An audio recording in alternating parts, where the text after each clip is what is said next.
그리스도 이름으로 하나님 말씀 증거하겠습니다. 우리 다 같이 하나님 말씀 사도행전 6장 1절부터 7절까지 말씀을 다 같이 찾겠습니다. 사도행전 6장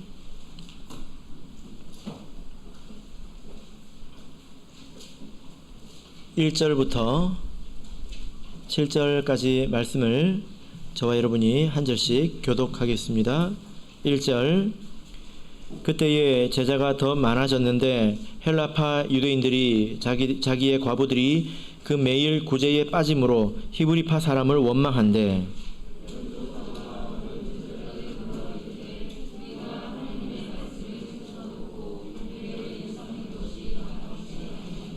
형제들아, 너희 가운데서 성령과 지혜가 충만하여 칭찬 듣는 사람 7을 택하라.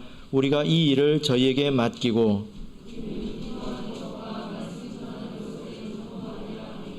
온 무리가 이 말을 기뻐하여 믿음과 성령이 충만한 사람 스데반과 또 빌립과 브로고로와 니가노르와 디몬과 바네바와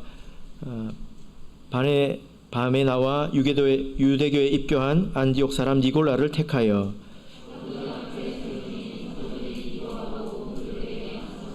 같이 읽겠습니다. 하나님의 말씀이 점점 왕성하여 예루살렘에 있는 제자의 수가 더 심히 많아지고 허다한 제사장의 무리도 이 도에 복종하니라. 아멘. 네, 오늘 이 시간은 더 나은 교회를 향하여 두 번째 말씀을 전하도록 하겠습니다. 더 나은 교회를 향하여 라고 하는 이 제목은 우리의 지금 모습이 온전치 않다, 완전하지 않다라는 것을 전제하고 하는 말이지 않습니까? 하나님께서 내가 더 나은 하나님이 되어야 되겠다 이런 말씀을 하실까요? 하나님, 내가 좀 더 잘해야지, 좀 더 열심히 해야지 그런 말씀을 당연히 안 하시겠죠? 왜냐하면 하나님은 완전하시기 때문에 더 완전해지실 수가 없습니다. 그러나 교회는 완전하지 않기 때문에 더 나은 교회를 향하여서 가야 될 필요가 있지요. 간혹 교회에 대해서 실망하시는 경우가 있는데 보통 사람들이 아무래도 교회는 세상에 있는 이런저런 것과는 좀 달라야 되지 않는가 그런 기대가 있습니다. 그래서 어떤 문제를 이렇게 직접 경험하면 세상이나 똑같네 혹은 세상보다 더하네 이런 생각을 하면서 실망을 할 수가 있습니다. 그러나 교회는 온전하지가 않죠, 본래. 그래서 이런 시험에 들지 마시기를 바랍니다. 여러분, 좋은 교회는 어떤 교회일까요? 문제가 없는 곳일까요? 아니면 문제를 해결할 줄 아는 곳일까요? 문제를 해결할 줄 아는 곳, 문제를 넘어설 줄 아는 그런 곳이겠죠. 우리가 사도행전을 보면 이 초기의 사도교회가 비교적 이제 온전한 시대의 그 사도교회도 오늘 말씀처럼 차별과 원망이라는 그런 문제가 있었다는 것을 우리가 보게 됩니다. 이런 문제를 여러분께서 지금도 실제로 본인이 겪으신다면 굉장히 고통스러울 거예요. 내가 차별당했다. 이것은 굉장히 어려운 문제지요. 그런데 이 문제가 생긴 이유가 무엇입니까? 자, 1절을 보시면 그때에 제자가 더 많아졌는데 이렇게 말씀하고 있죠. 이 문제가 생긴 이유는 제자가 더 많아졌기 때문에 생긴 것입니다. 그래서 일이 더 많아지고 또 복잡해졌다라는 거죠. 그죠? 여러분, 그 아이들이 성장하면 어떤 일이 한참 클 때는 어떤 일이 있냐면 신발을 사줬는데 신발이 닳기 전에 작아서 못 신는 일이 생깁니다. 큰일 났죠. 작아져서. 큰일 난 거 아닙니까? 그렇지 않습니다. 이것은 사실은 좋은 일이잖아요. 문제가 생겼지만 이것은 좋은 일이라는 것입니다. 어떤 문제가 생겼을 때 그래서 우리가 그냥 무조건 당황하거나 그것을 부정적으로 볼 필요만은 없다. 그렇게만 해서는 안 된다는 것입니다. 교회가 성장하면 더 큰 공간이 필요하고 더 큰 사역도 필요하고 더 큰 영성이 필요합니다. 규모에 걸맞는 그런 능력들이 필요하다는 것입니다. 신도수가 한 30명쯤 되면 작은 공간에서도 행복하게 지낼 수 있죠. 그죠? 근데 그 공간에서 100명이 되면 어떤 일이 생길까요? 여러 문제들이 생깁니다. 30명이 될 때는 아무런 조직이 없어도 눈만 돌리면 사람들이 눈에 다 들어오기 때문에 다 관리가 됩니다. 그리고 작아도 어지간히 지낼 수 있습니다. 근데 100명이 되면 어떤 일이 생길까요? 비좁겠지요. 그죠? 그리고요, 관심을 특별히 가지지 않으면 소외되는 사람도 그때쯤이면 생깁니다. 그래서 이런 문제들은 뭐 성도들이 이렇게 관심이 없나? 이래서 생기는 문제가 아니라 규모가 커져서 더 큰 능력이 필요해졌기 때문입니다. 그래서 우리가 교회적으로나 또 혹은 개인적으로나 어떤 불편한 문제가 생겼을 때는 그것에 대해서 너무 당황하지 마시고 우리가 차분히 생각해 봐야 합니다. 사실은 대부분의 문제는 없던 문제가 생기는 게 아니에요. 다 있던 문제들입니다. 그것이 드러났을 뿐입니다. 생각해 보면 이게 계속 가지고 있었던 문제예요. 근데 왜 지금 만나게 되었을까요? 우리가 그만큼 컸기 때문입니다. 그래서 우리가 그 문제를 해결할 만한 그런 때가 되었기 때문에 그 문제를 이제 직면하게 된 것이다 라는 거죠. 사도교회도 그렇습니다. 사도교회가 아주 좋은 교회였지만 규모로 인해서 생기는 문제는 어떻게 할 수가 없었어요. 근데 이 문제를 사도교회는 아주 잘 극복을 하지 않았습니까? 지난 시간에 말씀드렸죠. 모든 사람이 이 문제에 대해서 참여했다는 것입니다. 그리고 사도들은 영적인 안목이 있어서 핵심이 무엇인지 잘 간파했다는 것입니다. 사도들이 간파한 핵심이 무엇입니까? 우리가 성경을 읽었죠? 사도들이 너무 바쁘다는 것입니다. 사람이 많아지니까 꼭 해야 되는 일, 급한 일을 먼저 할 수밖에 없습니다. 그러니까 말씀과 기도를 제쳐두는 그런 상황이 생겼다는 것입니다. 이러니까 문제가 생겼다는 거예요. 여러분, 이 내용은 우리가 개인적으로도 이렇게 적용할 수가 있는데 너무 바빠가지고 말씀과 기도를 제쳐두는 삶은 잘못된 것이죠. 그죠? 너무 바빠가지고 말씀과 기도를 제쳐두면 이런 문제가 개인의 삶에서도 생길 수 있습니다. 그래서 우리가 적어도 예배 드리는 시간, 또 매일 말씀을 읽고 기도하는 시간, 이 시간은 먼저 우리가 확보를 해야 합니다. 이것을 먼저 해야지 삶에서 이런 여러 가지 문제들이 생기지 않죠. 자, 그래서 사도들은 이런 핵심을 잘 간파하고 나서 이제 어떤 일을 하죠. 자, 오늘 말씀입니다. 자, 2절에서 4절까지를 읽어보겠습니다. 2절에서 4절 읽겠습니다. 시작. 12사도가 모든 제자를 불러 이르되 우리가 하나님의 말씀을 제쳐놓고 공개를 일삼는 것이 마땅치 아니하니 형제들아 너희 가운데서 성령과 지혜가 충만하여 칭찬 듣는 사람 7을 택하라. 우리가 이 일을 저에게 맡기고 우리는 기도하는 것과 말씀 전하는 것을 전무하리라 하니. 지난 시간에 이 말씀에 대해서 이렇게 말씀을 전할 때 교회는 이 사도들은 본질적인 것을 먼저 붙들었다 이렇게 말씀을 드렸습니다. 그래서 교회의 사역과 신앙의 중심에는 무엇이 있습니까? 하나님의 말씀과 기도가 있습니다. 말씀과 기도로 우리가 하나님의 인도를 받아야 합니다. 그런데 이쪽으로 너무 치우치는 경우도 있습니다. 그래서 오해하게 되는데 뭐라고 오해하냐면 다른 일은 그래서 비본질적인 일이다 이렇게 생각을 해버리는 거예요. 말씀과 기도가 본질적인 일이니까 그것만 하는 거예요. 다른 일은 비본질적이다. 그래서 오늘 이렇게 그 번역도 보면 약간 그런 뉘앙스가 조금 있어요. 2절을 보시면 말씀을 제쳐놓고 공궤를 일삼는 것이 마땅치 아니하니 좀 어감이 안 좋지 않습니까? 만약에 굳이 하는 것에만 몰두하는 것은 바람직하지 않다. 이렇게만 번역을 했어도 우리가 이렇게 생각은 안 하겠죠. 그죠?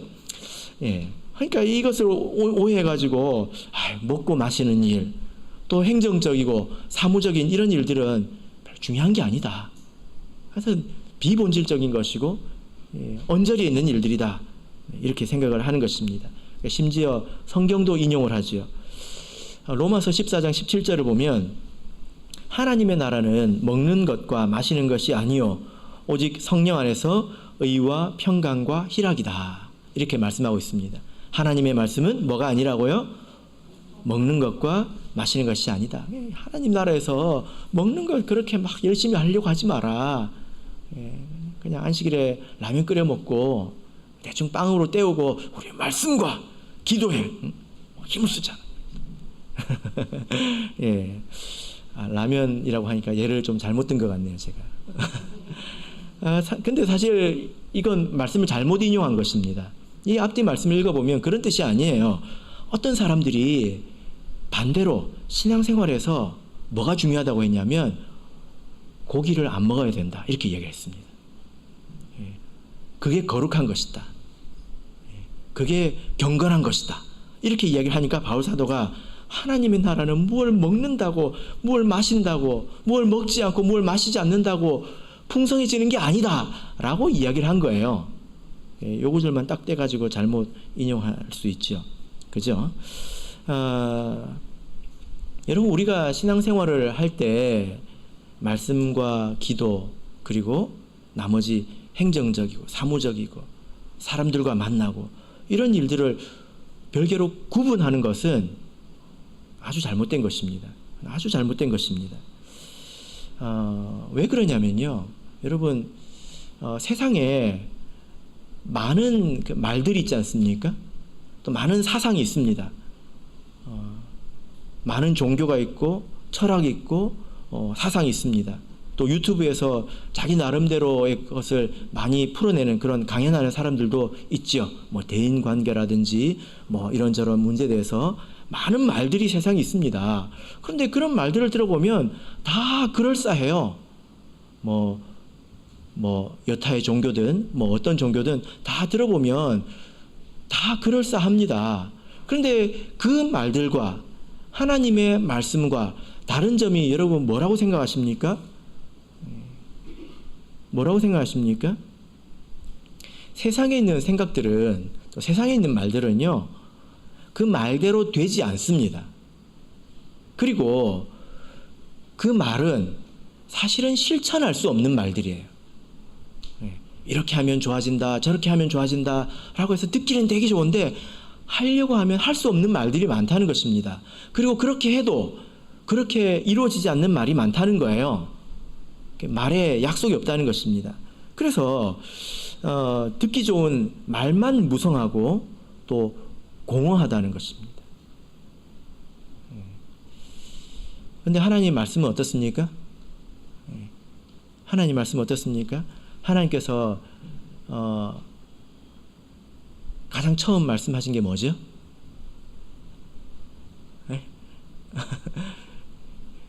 빛이 있으라. 하나님께서 천지 창조 때 말씀하시니까 그건 그대로 되지 않습니까? 말씀이 일이 되잖아요. 사건이 되고 일이 되지 않습니까? 그죠? 예. 그래서 하나님 말씀은 공허하지 않습니다. 하나님 말씀은 말씀대로 이루어지고 하나님 말씀은 실천할 수 있습니다. 이것이 세상에 있는 여러 그 아름다운 말들과 하나님의 말씀과 차이점이에요. 그래서 다른 불교의 그 학문을 하시는 분들은 뭐라고 그러냐면 불교의 사상에 비하면 기독교는 초등학교 학문이다. 이렇게 이야기를 합니다. 그러니까 그쪽에도 나름대로 깊은 생각할 거리들이 있다는 거예요. 차이는 무엇이냐면 말이 실제가 되느냐 그렇지 않으냐 여기에 차이가 있다라는 것입니다. 그래서 우리가 하나님의 말씀을 우리가 대할 때 이것을 그냥 변론거리 취급을 하고 그냥 머릿속에서만 메아리치는 하나님 말씀이라면 어쩌면 그것은 말씀을 잘못 대하는 것일 수 있다는 것입니다. 맨날 이제 본질적인 것만 추구하다가 세상 사람들처럼 공허하고 성경에서 피하라고 하는 그 변론만 일삼다가 갈 수도 있다는 것입니다. 교회는 하나님의 말씀을 이 세상에서 실현할 수 있어야 합니다. 우리가 지금 이 형편에서, 이 세상에서 우리가 어떻게 이웃을 사랑하고, 어떻게 성도를 구제하고, 어떻게 찬양하고, 어떻게 기도하고, 어떻게 복음을 전파할 것인가, 그것을 실천하고 구현해낼 수가 있어야 된다는 것입니다. 근데 여기에는 말씀과 기도에 전무하는 것 이외에 또 다른 노력이 필요하죠. 꼭 그렇습니다. 여러분, 우리가 지난주에 온가족 초청 예배를 했는데요. 여러분들께서 전도를 해야 된다고 하는 것은 이미 다 아십니다. 다 알기 때문에 아무 일도 안 하면 아무 일도 일어나지 않습니다. 그런데 이렇게 하기 위해서 교회가 적절한 프로그램 또 행사를 마련해 가지고 계기를 만들고 또 충성스러운 책임자를 세워서 그 일을 진행하도록 하고 계획을 세워서 진행하도록 하고 거기에 예산을 세워서 또 그 일을 뒷받침하고 또 어떤 사람은 찬양으로 아동부도 이번에 참여했지요. 그리고 어떤 사람은 애찬으로 이렇게 했을 때 그 일이 실제가 되지 않습니까? 말만 하는 것과 이것을 실현하는 것은 별도의 노력이 또 필요하다는 것입니다. 그래서 말씀과 이 나머지 일들은 사실은 구분할 수 없습니다. 이것은 함께 있어야 되는 일이죠. 말씀이 실제가 되어야 되고 우리가 하는 모든 일들은 말씀의 뿌리를 두고 있어야 합니다. 서로 연결이 돼야 합니다. 그래서 내가 말씀과 기도 생활만 하고 아무 일도 하지 않는다면 이상한 거죠. 만약에 여러분들께서 80세, 90세 노인으로 아무 일도 할 수 없다면 기도하는 것도 여러분에게는 일이 될 수 있을 것입니다. 그러나 그것이 일반적인 것은 아니죠. 그래서 사도들은 어떻게 했습니까? 자, 3절을 읽겠습니다. 자, 3절 다시 읽어보겠습니다. 시작. 형제들아 너희 가운데서 성령과 지혜가 충만하여 칭찬 듣는 사람 7을 택하라. 우리가 이 일을 저희에게 맡기고. 자, 그래서 사도들은 이 공개는 하찮은 일이니까 던지고 우리는 중요한 것만 하겠다. 그런 게 아니죠. 균형을 찾겠다는 것입니다. 그래서 적절한 사람을 택하여서 사역을 분담하고 있습니다. 하나님께서 원하시는 것은 슈퍼스타가 아닙니다. 어떤 특별한 사람이 나타나서 혼자 하는 것을 원하시지 않지요. 아주 유명한 이야기가 있지 않습니까? 출애굽기 18장을 보겠습니다. 출애굽기 18장 17절을 보겠습니다.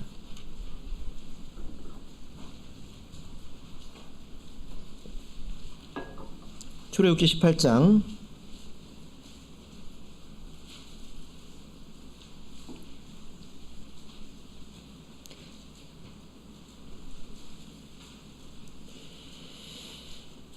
17절 우리 같이 읽겠습니다. 시작. 모세의 장인이 그에게 이르되 그대의 하는 것이 선하지 못하도다. 여러분 모세가 어떤 사람입니까? 하나님의 선지자 아닙니까? 백성의 지도자 아닙니까? 그런데 모세의 장인은 이방인의 제사장이거든요. 와가지고 뭐라고 합니까? 그대가 하는 것이 선하지 못하다.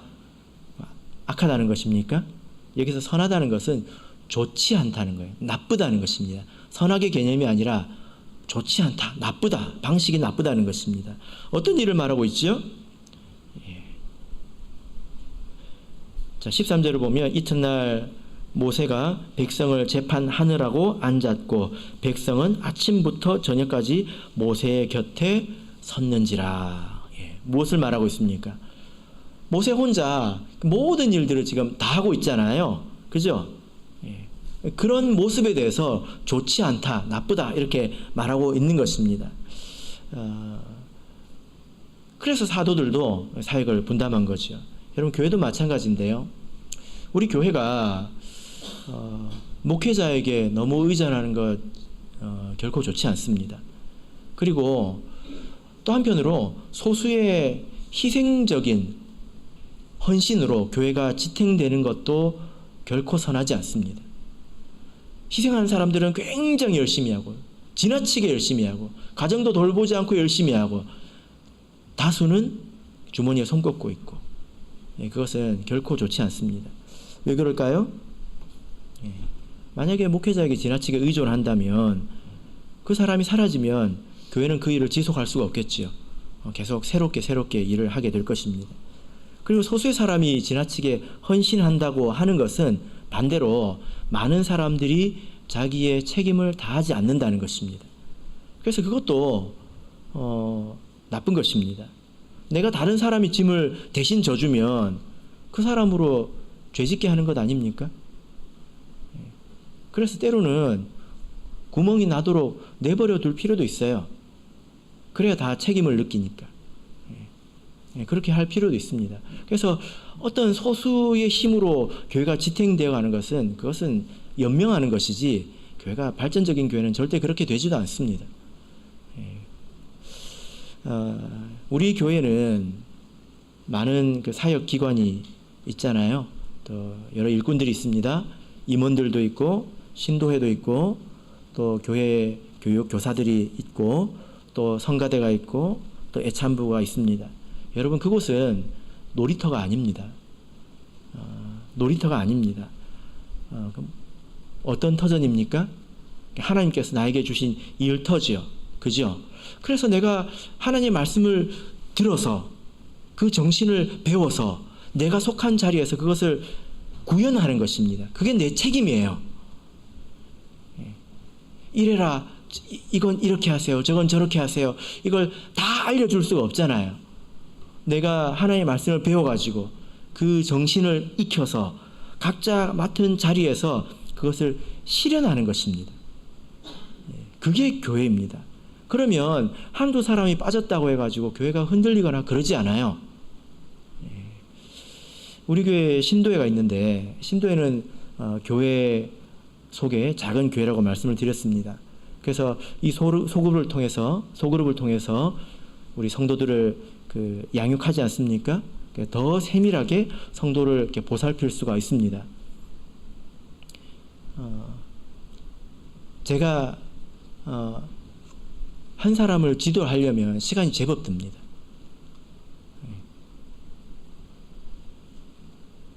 그러면 제가 몇 명까지 지도할 수 있을까요? 오늘 이 모세처럼 하루 종일 줄을 서야 될 거예요. 그죠? 그러나 그럴 필요가 없습니다. 그래서 참 좋은 것은 이 신도회 안에서 그 영혼에 대해서 책임을 지는 그런 자리가 있으면 그 사람들이 성장합니다. 사람을 어떻게 다스려야 되고, 어떻게 사람을 귀하게 여겨야 되고, 어떻게 사람을 품어야 되고, 이런 것들을 익히게 된다는 거예요. 혼자 신앙생활 하다가 그런 그 리더로 성장하게 되는 것입니다. 그런 사람들이 나중에 교회에서 더 큰 사람들을 인솔할 수 있는 그런 일꾼이 되는 거지요. 그런 과정이 또한 된다는 것입니다. 성가대는 또 어떻습니까? 성가대는 내가 찬양을 좋아해서 하는 것이 아니죠. 그죠? 성가대는 참 중요합니다. 구약을 보면 이 찬양대는 영적인 전쟁의 선봉대이지 않습니까? 돌격하는 부대입니다. 제일 앞에 서서 싸우는 그런 영적인 전사들이 있지 않습니까? 그런 마음을 가지고 해야 합니다. 하나님을 섬겨야 합니다. 그래서 제가 다른 교회를 이렇게 가보면은 성가대들이 이제 활동을 잘 하고 있는데요.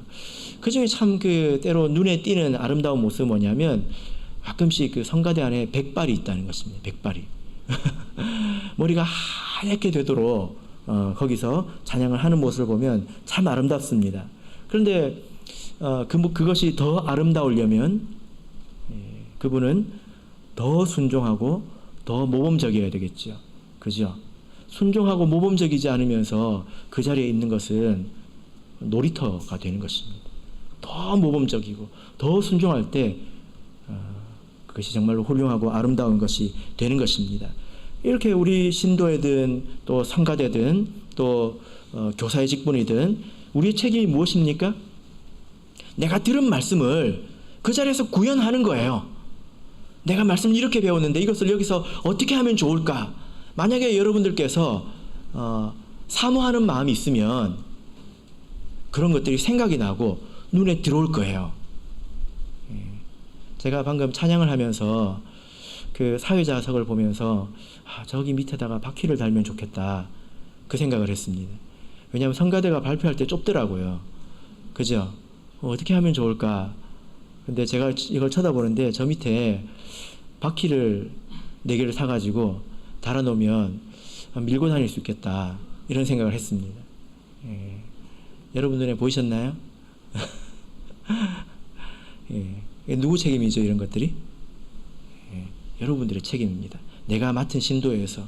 그래서 어떻게 하면 누가 왔을 때 말씀대로 이 사람을 양육하려면 어떻게 이 공간이 만들어지면 좋을까? 신발을 신는 것이 좋을까? 벗는 것이 좋을까? 이것이 비본질적인 것입니까? 그것이 가장 본질적인 것입니다. 그런 사소한 노력들이 쌓이고 쌓여서 생명이 탄생하기 때문이거든요. 그것이 가장 본질적인 것입니다. 그런 고민이 누구의 몫입니까? 여러분의 자리에서 여러분들의 몫이라는 거예요.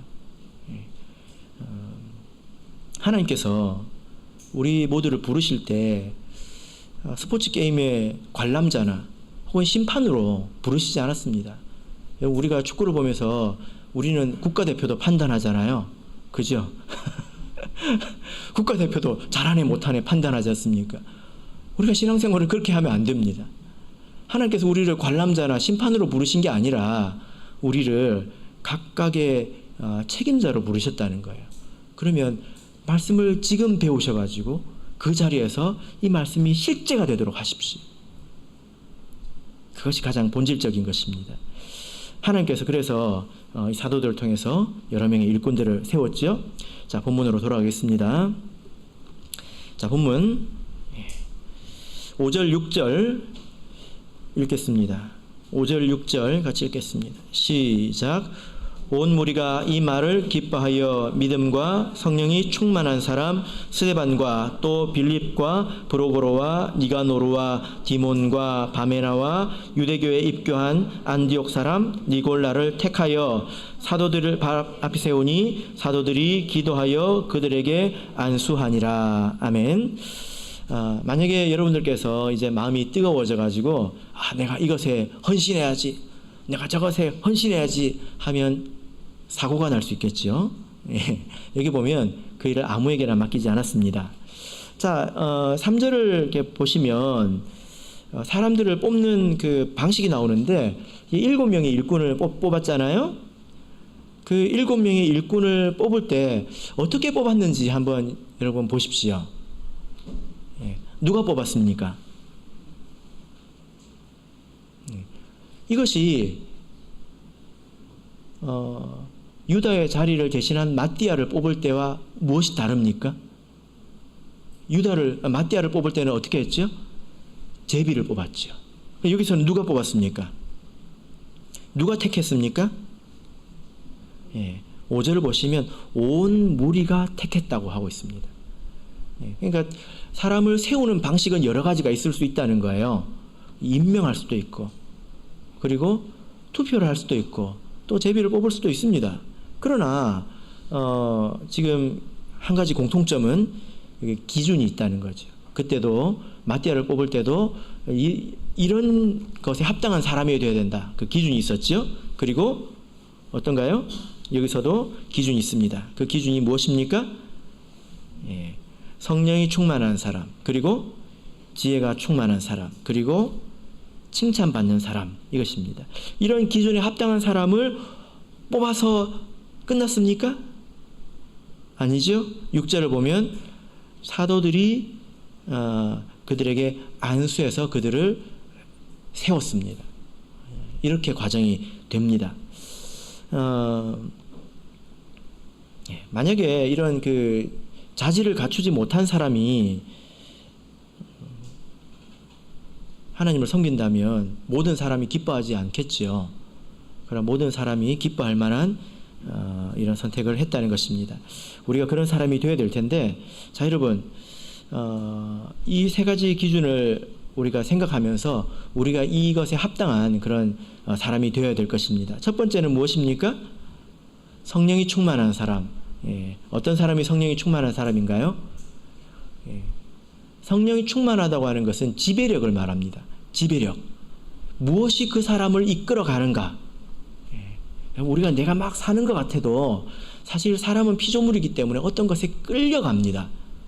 그렇게 될 수밖에 없어요. 그래서 어떤 사람은 돈에 끌려가고요. 어떤 사람은 쾌락에 끌려가고요. 그런데 성령이 충만한 사람은 성령에 이끌려 다닙니다. 이 사람은 당연히 말씀에도 익숙한 사람이겠죠. 자기 욕심에 이끌리는 것이 아니라 하나님을 의지하고 말씀을 사랑함으로 하나님께서 그 사람을 이끌어 가신다는 거예요. 여러분은 무엇에 이끌려가는 사람입니까? 두 번째는 무엇입니까? 지혜가 충만해야 된다는 것입니다. 여러분 1번과 2번이 항상 같이 있는 게 아니에요. 지혜가 충만한 사람은, 여기서 말하는 지혜는 신앙적인 지혜를 말하는 것이 아니라 일머리를 말합니다. 일머리. 그 성령이 충만한 사람이 항상 일머리가 좋은 것은 아니더라고요. 가끔씩 보면 각 교회마다 그 돌격대장들이 있습니다. 성령이 충만한데 지혜가 충만하지 않아가지고 그냥 돌격대장, 앞 뒤가 없어요. 탱크처럼 그냥 돌진하죠. 그래서도 일이 되기도 합니다. 그래서 어떤 일을 하기에 충분한 그런 지혜가 있는가, 매끄럽게 부드럽게 할 만한 그런 식견이 있는가, 이것이죠.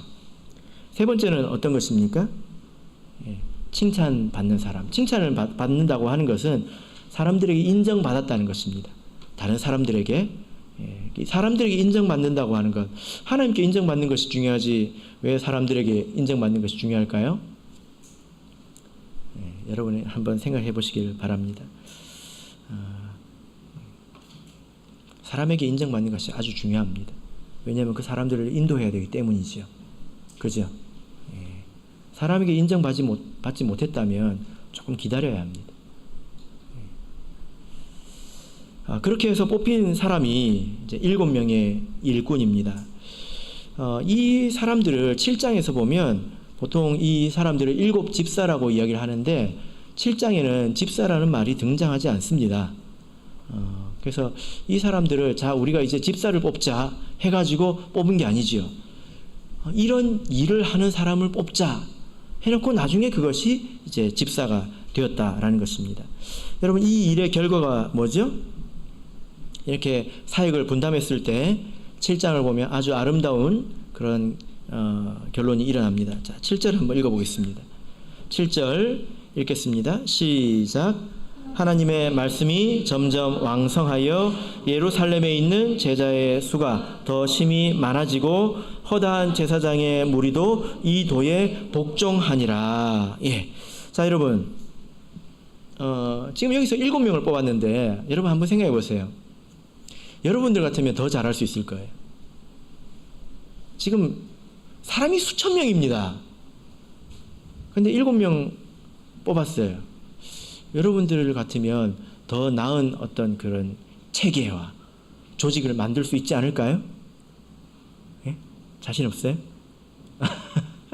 성경이 있으니까 좀 두렵죠? 그죠? 여러분 7명을 뽑은 일이 완전한 일이 아니에요. 완전한 일이 아닙니다. 왜 그럴까요? 성경을 읽어보세요. 나중에 이렇게 그럼 각 교회별로 7명씩 뽑았을까요? 나중에 성경을 보면 여기에 없던 명칭들, 직분들이 등장합니다. 그게 어떻게 생겼을까요? 그래서 에베소서나 혹은 이제 디모데 전후서 보면 뭐 감독, 장로, 뭐 교사, 복음 전하는 자 이런 직분들이 공식적인 명칭들이 이렇게 생기게 됩니다. 왜 생긴 것일까요? 이 7명으로도 감당이 안 되니까 생기는 것입니다. 그러니까 지금 이 선택이 완벽한 선택은 아니라는 거예요.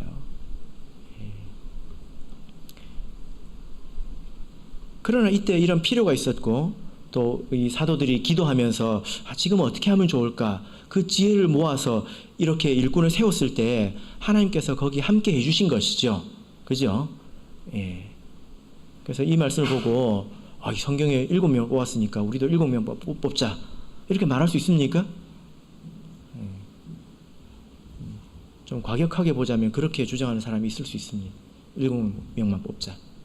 각 교회별로 7명의 일꾼만 뽑자. 평등하게. 저는 그런 감동이 별로 안 오네요.